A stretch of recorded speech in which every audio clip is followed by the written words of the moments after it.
dans le passé, j'ai déjà fait, je sais, une assez longue vidéo technique qui abordait ce point. Le problème, c'est que j'avais aggloméré ça avec plusieurs autres concepts. Donc là, je vais me concentrer uniquement là-dessus. Il y a vraiment, j'ai pas de solution à proposer, mais déjà, je pense qu'en décrivant le problème, on a une archive qui vaut la peine d'être gardée. Évidemment, tout le monde ment, ça fait partie du jeu. Le militantisme politique, c'est 99% de mensonges, de tous les côtés. De tous les côtés, hein, c'est pas... Voilà. Alors après, il y a des gens qui mentent moins, non pas parce qu'ils sont plus honnêtes, mais parce qu'ils n'ont pas de raison de mentir. Par exemple, la droite n'a pas autant de raisons de mentir que la gauche, puisqu'elle ne propose pas de système alternatif. Elle propose d'accompagner la loi du plus fort par une atténuation humaine qui est le libéralisme. On interdit aux gens de se dominer physiquement les uns les autres, mais on leur permet de se castagner par le jeu du Monopoly et des règles économiques. Il n'y a pas besoin de mentir, tout le monde le sait, voilà. Mais ça fait pas de la droite un bord politique forcément par essence plus honnête. C'est juste que quand vous n'avez pas besoin de mentir, vous économisez un mensonge. Hein. Évidemment, la gauche, elle est obligée de mentir, puisque, enfin, je ne vais pas rentrer dans les détails, mais elle passera éternellement sa vie à essayer de détourner l'attention de la principale question qui lui est opposée. Ok, et la planification économique. Pouvez-vous rentrer dans les détails? Eux, ils veulent parler de tout, sauf de 99% du problème, qui est la planification économique. Ils veulent qu'on se satisfasse de la réponse, l'intendance suivra, et ils ont fait 100 millions de morts pour ne pas renseigner l'intendance suivra. Voilà, la planification, c'est qu'une affaire subalterne une fois qu'on est au pouvoir. Et qu'on a installé officiellement le communisme. Donc voilà, bon, il y a des raisons comme ça qui font qu'il y a plus de mensonges d'un bord par rapport à un autre. Mais je voudrais attirer l'attention sur le fait que, bon, vous constatez tous, sur tous les réseaux internet, même quand il n'y avait pas les échanges oraux, cette production anormale de mensonges de la part de la mouvance islam, alors elle est, en fait, et c'est là où je pense, c'est très important de réfléchir. Je vous dis pas de ne pas les débunker quand ils racontent des fakes, mais... parce qu'on ne sait pas trop, c'est difficile d'évaluer l'auditoire public. Moi, personnellement, de ce que j'observe, l'islam, il va être de plus en... La monstruosité de l'islam est déjà partiellement connue, et le mouvement, il est ascendant. C'est-à-dire, plus le temps passe, plus la monstruosité de l'islam s'autodémasque, en fait. Il n'y a pas besoin de la démasquer, elle s'autodémasque. Parce qu'ils peuvent pas, si vous voulez, qu'est-ce que vous voulez qu'ils fassent? Cacher l'islam, ce serait comme... ce serait à peu près l'équivalent de l'éradiquer. Donc, de toute façon, à un moment donné, ils sont coincés.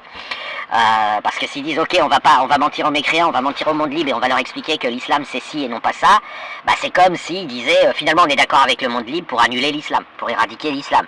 Parce que c'est pas les versions chalgoumistes n'ont jamais gêné personne, et c'est pas le sujet. De même, les musulmans modérés n'ont jamais préoccupé personne, et c'est pas le sujet. Donc si vous avez des gens qui arrivent en disant on est pour un islam modéré, à un moment donné, ils sont contre leur camp. C'est-à-dire que, de toute façon, ils vont nulle part. Vous voyez, ils vont nulle part, puisque ça veut dire qu'ils acceptent d'éradiquer l'islam. En passant par le biais de l'islam modéré, bon, vous avez plusieurs façons et plusieurs logistiques pour éradiquer l'islam. Celle-ci, moi, je la retiens pas. Mais vous avez des gens, même non musulmans, qui sont pour passer par l'astuce de l'islam modéré pour éradiquer l'islam. Donc, c'est pas mon sujet. Le problème quand vous dites que l'islam ne serait qu'un mensonge, c'est que vous leur faites un gigantesque cadeau, puisque ce qu'ils produisent, en général, ce ne sont pas des mensonges, ce sont des mensonges injonctions. Les discours de Résilian, de Odeman, de tous ceux que vous avez l'habitude d'entendre sur les spaces, ce ne sont pas des mensonges, ce sont des mensonges injonctions. Je rappelle ce qu'est un mensonge injonction. C'est vous affirmez quelque chose, non pas pour être cru, vous affirmez une énormité qui n'est pas destinée à être crue, puisque c'est une énormité évidente, c'est destiné à fatiguer les gens qui l'entendent et qui sont choqués. C'est destiné à choquer. Et en fait, débunker, c'est valider la démarche. C'est-à-dire que vous accusez réception, et en plus vous vous mettez à la disposition du bourreau, c'est-à-dire que vous vous fatiguez à débunker et il a gagné. Exemple, quelqu'un arrive sur un space en disant 2 plus 2 ça a toujours fait 6. Bon, voilà, les gens écoutent, et puis vous avez des personnes qui vont faire l'effort et qui vont être épuisées au bout d'un moment à essayer de prouver que 2 plus 2 égale 4. Eh bien, ce sont ces catégories, même si de temps en temps il y a un mensonge au sens propre du terme, les 9/10 des mensonges de la propagande islamique sont des mensonges injonctions. Et donc, quand vous les débunkez, vous les faites passer au statut de mensonge, tout court. Or, le statut de mensonge, c'est un statut respecté dans le système public, dans le système de la communication générale, puisque on va oublier la mauvaise foi de l'émetteur et on va dire qu'il y a une erreur quelque part, que quelque chose est faux alors que la personne a dit que c'était vrai. Donc on va appeler ça un mensonge, mais en réalité, on va appeler un supplément de source, d'enquête, de ce que vous voulez, enfin tous les trucs qui n'ont aucun intérêt, qu'on peut entendre sur les réseaux sociaux, où les gens font semblant d'être en séminaire et en conférence universitaire. Voilà, ils imitent, ça fait joli. Mais ce faisant, vous habillez du coup la démarche d'une respectabilité qu'elle ne demandait même pas. Elle voulait vous piéger en vous obligeant à vous fatiguer à démentir, en vous coupant 10 fois le micro, de manière à faire monter, si vous voulez, la persécution, à bien vous énerver. Et à l'arrivée, vous lui faites le cadeau de le débunker comme quelqu'un qui aurait menti, c'est-à-dire vous lui dites... Vous dites à la personne en face qui a produit son mensonge injonction, vous dites à la personne je crains que tu ne sois cru et donc j'éprouve le besoin de te débunker.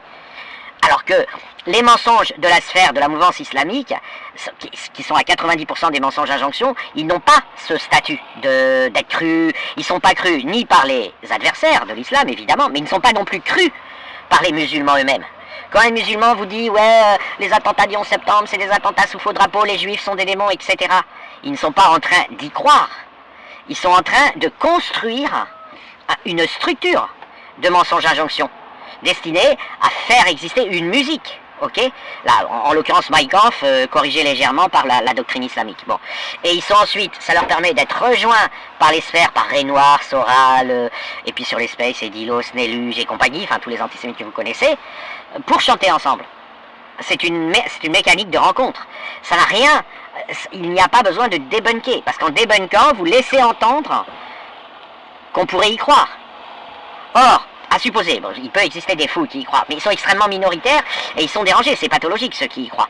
Hors islam, l'islam est une pathologie en soi, donc je vais en parler, mais ceux qui ne sont pas musulmans et qui y croient, on est sur des gens, je sais pas, étudiez-les, vous verrez, étudiez quand ils parlent à propos d'autres choses, par exemple à propos du Covid, à propos des reptiliens, à propos de la Terre ronde ou plate, etc. Et vous allez vite comprendre qu'il n'y a pas de nécessité on peut s'en inquiéter, on peut faire des enquêtes pour les institutions, pour les hôpitaux psychiatriques, il n'y a pas de nécessité d'aller démontrer que la Terre est ronde sur un space Twitter. D'abord, vous n'y arriverez pas, on vous coupera, parce que la personne qui a cherché à vous faire chier en disant que la Terre est plate, à la base, elle prévoit de vous couper le micro pour bien vous emmerder encore plus après. Maintenant, je reviens à l'islam, parce que je peux donner l'impression d'avoir dit que l'islam, n'étant pas une maladie... Bon, en réalité, l'islam, c'est totalement différent, parce que le deal n'est pas le même. Ils veulent pas aller brûler vif éternellement dans l'huile bouillante. Et c'est là, éternellement, et en étant maintenu réveillé. Et c'est ce qui arrive à toute personne qui, selon les affirmations de l'islam, c'est ce qui arrive à toute personne qui n'est pas musulmane. L'enfer éternel décrit par le Coran. Et donc, la question de la vérité n'existe plus. Elle n'est plus un enjeu, parce qu'elle ne permet pas de prendre une décision. Je vais prendre un exemple, l'éternel exemple que je prends, la roulette russe, la balle dans le trou. Admettons que ce soit une vérité qu'elle est dans le trou numéro 4 et que vous vous apprêtez à jouer à la roulette russe et que c'est le trou numéro 6 qui va tirer et vous gagnez 1000 euros. Bon bah, vous allez jouer si vous le savez. Vous voyez, c'est pas un problème. Dès lors que vous êtes sûr qu'elle est dans le trou numéro 6 et que le coup va partir en face du trou numéro 6 et que la balle est dans le trou numéro 4, ça va faire clic-clac et il va rien vous arriver. Mais le problème, c'est le fait de ne pas être sûr ou de ne pas savoir qui change tout. Or, dans le contexte de l'islam, la vérité, elle n'existe pas. Elle n'a pas lieu d'être, dans la mesure où vous êtes face à un enjeu basé sur des probabilités, sur une potentialité, un risque perçu par chaque individu et d'une manière différente, que ce soit vrai ou pas. Mais l'enjeu, c'est brûler vif éternellement dans l'huile bouillante en étant maintenu réveillé. Et donc, une fois que vous avez entériné l'idée qu'il n'est pas sûr que c'est faux, vous allez vous comporter comme si c'était vrai, et même une vérité indiscutable, et tuer tous les gens qui blasphèment et qui contestent cette vérité, à cause de l'enjeu, et non pas à cause de la valeur de l'affirmation. Ok? Donc quand le musulman vient réciter les doctrines nazies de l'islam, quand il vient dire l'islam nous ordonne d'exterminer tous les juifs jusqu'au dernier pour que les portes du paradis s'ouvrent, etc. Quand Karadawi cite, il dit Allah a envoyé Hitler pour nous montrer le chemin, il nous appartient à nous d'être à la hauteur et de terminer la Shoah. Quand vous avez tous ces discours islamiques, accompagnés de les juifs sont des démons, etc. En réalité, en islam, contrairement à l'antisémitisme non musulman, ils s'en foutent que ce soit vrai ou que ce soit faux, ils veulent pas aller en enfer, c'est tout, vous voyez. Et si vous leur dites qu'il y a 9 chances sur 10 que c'est faux, que les juifs sont pas du tout des démons et que tout ça c'est du délire, ils s'en foutent, ils veulent du 10 sur 10. Ils veulent du 100% pour apostasier, ils veulent pas du 90%.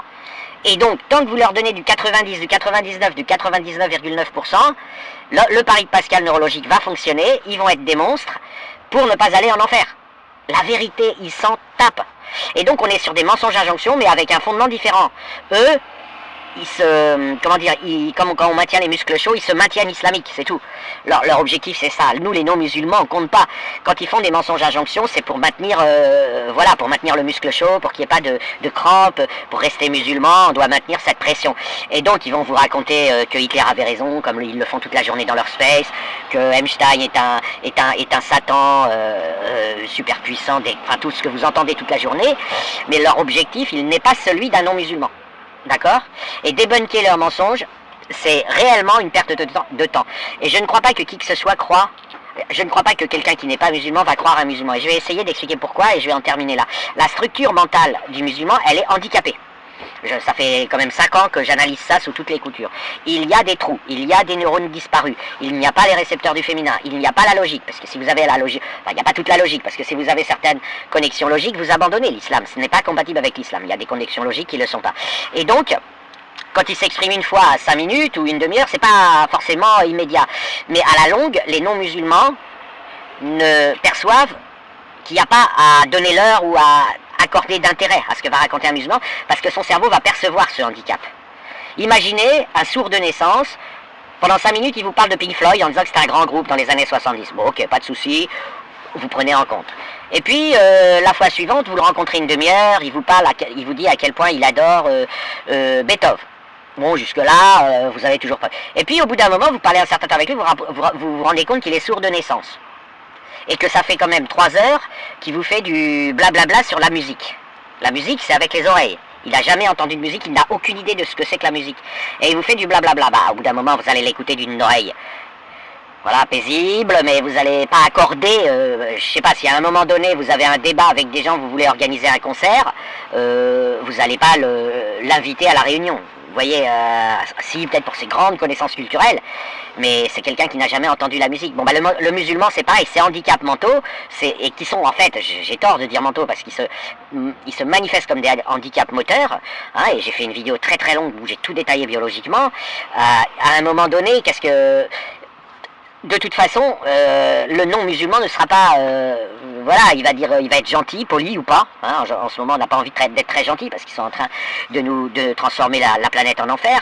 Mais il va pas, voilà, vous n'allez pas croire quelqu'un qui pense que Allah a fabriqué un petit bonhomme en argile, qu'il a appelé Adam, puis ensuite il a appelé tous ses Playmobil, qu'il appelle des anges, en disant prosternez-vous devant mon Adam, regardez comme il est beau. Et puis il y a un des Playmobil, ah non, moi je veux pas, tu m'as fabriqué de feu. Si vous voulez, et là je ne prends qu'un exemple, je reprends toujours le même parce qu'il est pas méchant, et au moins ils sont obligés d'assumer, mais vous ne pouvez pas avoir des non-musulmans perméables aux mensonges injonctions de l'islam, sachant qu'en amont, vous avez des personnes qui sont capables de vous dire que l'entité qui a tout créé, les galaxies, le Big Bang, enfin tout, et puis qui ont un petit peu, a fait ça. Vous voyez, on est malheureux pour eux, mais on veut bien les écouter, on veut bien être poli, mais je veux dire, il est plus grave de dire qu'Allah a fait ça que de dire, enfin c'est pas plus grave au niveau des conséquences terrestres, mais il est plus grave de dire qu'Allah a fait ça que de traiter les gens d'islamophobes ou que d'accuser les juifs d'avoir organisé le 11 septembre. C'est pas, vous comprenez, qu'est-ce que vous allez vous fatiguer à débunker les mensonges d'injonction islamique quand au départ, leur premier mensonge, il est de bonne foi. Ils disent qu'Allah a dit aux anges de venir se prosterner devant Adam qu'il avait fait en pâte à modeler, en argile, et que le diable a refusé parce qu'il était orgueilleux et qu'il estimait qu'il était construit avec du feu. Bah, quand vous racontez ça, ok, quand vous insultez à ce point Dieu, Allah, sans vous en rendre compte, parce que c'est pas leur volonté en fait, ils cherchent pas à insulter Allah, et c'est juste un handicap si vous voulez. Ils vont vous le maintenir, ils vont dire c'est ma croyance, c'est mon islam, je me battrai pour l'islam. Qu'est-ce que vous allez leur dire? Non, non, il n'y a pas de complot juif international, il n'y a pas de reptiliens, il n'y a pas de la Terre est ronde. C'est beaucoup moins grave que de dire que la Terre est plate ou que de dire que les Américains ne sont pas allés sur la Lune, que d'accuser Dieu d'avoir 4 ans et demi d'âge mental et de jouer avec des Playmobil. Vous voyez ce que... Je sais pas si je me suis bien fait comprendre, mais en tout cas je vais pas continuer la vidéo pour pas qu'elle soit ultra longue.